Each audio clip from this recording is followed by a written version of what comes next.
था तो शैतान भी ये जानता था कि स्त्री में कितनी ताकत है, इतना बल है उसमें कि अगर मैं उसको कोई चीज देता हूँ उसको वो सक्सेस करती ही है। अगर औरत सोच ले उसको पूरा नहीं करे ऐसा हो ही नहीं सकता, है ना? क्योंकि साइंस के अनुसार, हमें बाइबल के अनुसार बताए, साइंस के अनुसार भी हम देखते हैं तो वहाँ पे लिखा हुआ है कि औरत जो है वो आदमी से दुगुना बुद्धिमान होती है।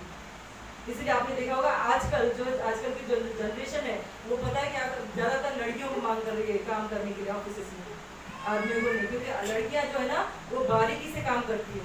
घर में भी हम देखते हैं, हम बोलते हैं कि आप बोल के भी रखते हैं कि आप झाड़ू लगा लेना, ये कर लेना, लेकिन हमारे झाड़ू लगाने में और उनकी झाड़ू लगाने में जमीन आसमान का फर्क रहता है।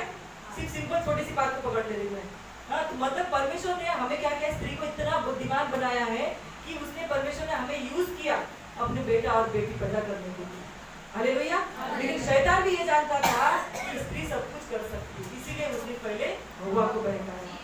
उसने बोला कि अगर मैं इसको बहकाऊंगा ये जाकर अपने पति को जरूर बहकाएगा। वो जानता था, मतलब स्त्री जो निर्णय लेती है, स्त्री जो अपने हाथ डिसाइड करती है कि मुझे वो करना है तो वो करके छोड़ती है। एस्तेर रानी का उदाहरण पता है आप लोगों को? एस्तेर ने क्या किया, उसने निर्णय लिया मैं बचाऊंगी पूरे देश को, बचा, अपने जातियों को बचाया उसने, है ना?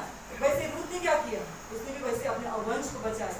वो क्या विश्वास योग्य बनी रही, अपने उसका पति भले मर गया लेकिन आखिर तक वो विश्वास योग्य बनी रही। और फिर उसने क्या किया, उसके द्वारा 14वीं पीढ़ी में परमेश्वर इतना आशीष दिया कि उसके परिवार के द्वारा, उसके वंश के द्वारा यीशु मसीह सृष्टिकर्ता उसका जन्म हुआ। हालेलुया। तो परमेश्वर हमसे, हम नारियों से, हम स्त्रियों से भी यही चाहता है कि हम भी परमेश्वर के लिए कुछ न कुछ करें। तो यहाँ पे जो 2 क्रॉनिकल्स दूसरा इतिहास जो हमने पढ़े 20-15 आप लोगों ने पढ़ा, उसमें क्या लिखा है?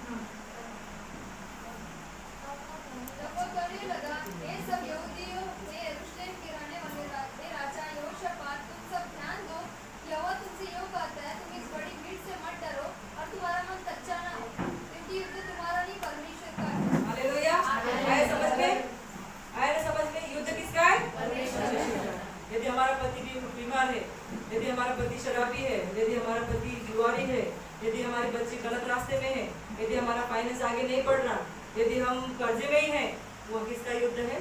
परमेश्वर का युद्ध है। परमेश्वर का वादा कभी भी वेस्ट नहीं जाता। वो बोलता है आकाश और पृथ्वी टल जाएंगी लेकिन वचन कभी टलेगा नहीं।